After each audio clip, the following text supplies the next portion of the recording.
Tukio la kutisha zaidi. Ghafla, mkono ulitoka ndani ya pesa, mkono wa binadamu. Nilikuwa wa ukoo wa Mwakalinga, nilichukua pesa na sasa wanakuja kwako. Tusaidie kitu kidogo sana cha sekunde tu, mpendwa msikilizaji wetu. Bonyeza hiyo alama ya kulike, kisha nenda sehemu ya comment, andika unaangalia ukiwa wapi. Tuanze sasa. Usiku wa saa 7, mbwa wote wa kijiji cha Mwangala walianza kulia kwa pamoja. Sio kubweka, kulikuwa ni kilio cha majonzi, kama wanaona kitu ambacho binadamu hawawezi kuona. Ndani ya nyumba za udongo, wazee waliinuka taratibu. Hakuna aliyesema neno. Walijua maana yake. Jeneza limepata mtu mwingine. Jeneza limepata mtu mwingine. Siri ya ukoo wa Mhando. Miaka mingi iliyopita, kulikuwa na ukoo uitwao Mhando. Ukoo huu ulijulikana kwa utajiri wa ghafla, lakini pia ulijulikana kwa vifo vya ajabu. Kila aliyekuwa tajiri kwenye ukoo huo alikufa kwa njia isiyoeleweka. Mmoja alipatikana amekaa kitandani macho wazi. Mwingine alipatikana nje akitazama msitu kama kuna mtu anamuita. Mwingine alipotea kabisa. Kilichofanana kwa wote, kabla ya kufa walikuwa wanaanza kusikia sauti ya jeneza. Kitu kilichoanza usiku huo. Kijana mmoja wa ukoo wa Mlowe alipata habari hiyo. Alikuwa maskini, aliishi maisha ya shida, lakini hakuamini mambo ya kishirikina. Alisema, hakuna pesa inayoweza kumuua mtu. Hakuna pesa inayoweza kumuua mtu. Hilo lilikuwa kosa lake la kwanza. Usiku huo alisikia kitu kikigonga dirisha lake. Tok, tok, tok. Akauliza, nani? Hakuna jibu. Alipofungua dirisha kidogo, aliona kitu kilichomfanya damu yake igande. Kulikuwa na noti moja ya pesa imewekwa pale, na ilikuwa mpya kabisa, lakini juu yake kulikuwa na matope ya makaburini. Ndani yake kulikuwa na maandishi.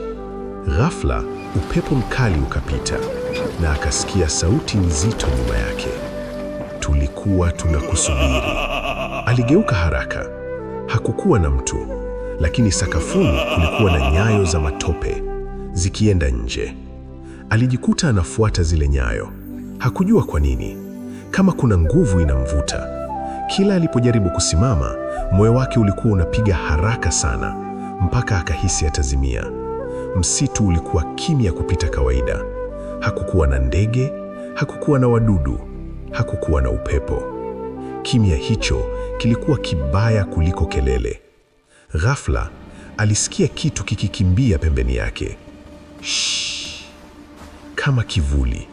Lakini alipogeuka, aliona kwa sekunde moja tu uso mweupe wenye macho meusi kabisa ukampotea. Alipolifikia, chini ya mti mkubwa uliopinda kama mgongo wa mzee, lile jeneza lilikuwa pale. Safari hii lilikuwa limefunguka kabisa, na pesa zilikuwa nyingi kuliko kawaida. Lakini kulikuwa na kitu kingine. Ndani yake kulikuwa na michubuko ya kucha kwenye mbao za ndani, kama kuna watu waliwahi kujaribu kutoka. Ndani kabisa kulikuwa na maandishi yaliyokwanguliwa, usichukue. Na chini yake, nilichelewa kuelewa. Ghafla, pesa zilianza kutikisika zenyewe. Kama kuna kitu kinapumua chini yake. Na kukumbusha msikilizaji wangu, kama hukulike simulizi hii tamu sana, fanya sasa kusupport kazi hii nzuri. Pia nenda kwenye comment tuambie unaangalia ukiwa wapi. Haya, tuendelee sasa. Alipogusa fungu moja, mkono wake ukawa baridi kama barafu. Halafu, sauti ikasikika ndani ya kichwa chake. Chukua, chukua zote. Badilisha maisha yako. Alipochukua fungu la pili, alihisi kitu kinamshika mguu. Lakini aliposhusha macho, hakukuwa na kitu. Alipochukua fungu la tatu, alisikia wazi kabisa mtu akipumua ndani ya jeneza. Tukio la kutisha zaidi. Ghafla, mkono pesa, mkono wa binadamu mwembamba, mweupe na kucha ndefu ukamshika mkono. Macho yake yakakutana na macho ya mtu aliyekuwa chini ya pesa, mtu aliyekuwa akitetemeka kwa hofu. Alijaribu kuongea. Nilikuwa wa ukoo wa Mwakalinga, nilichukua pesa na sasa wanakuja kwako. Uso wake ukageuka kuwa vumbi. Mkononi akabaki na pesa. Mwisho usioeleweka. Tangu siku hiyo, watu wa kijiji wanasema usiku mwingine wanaona mtu mpya akitembea kuelekea msitu. Kila baada ya miezi michache na kila wakati ukoo hubadilika, lakini mwisho ni mmoja. Sasa wazee wanasema kitu cha kutisha zaidi: jeneza halichagui maskini, linachagua wenye tamaa. Na kitu cha kutisha zaidi kuliko vyote, wanasema usiku ukiwa kimya sana, unaweza kusikia sauti yake ikisema, nafasi bado ipo.